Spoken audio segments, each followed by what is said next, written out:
You ask Tiger to solve.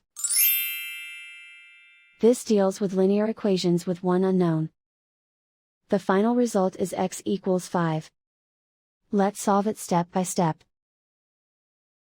Simplify the expression. Expand the parentheses. Group like terms.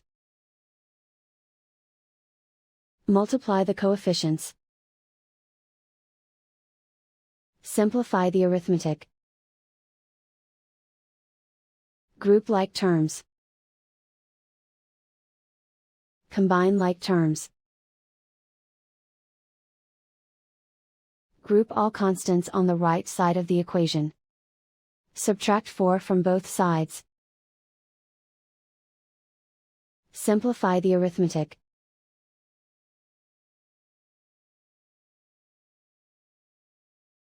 Isolate the x.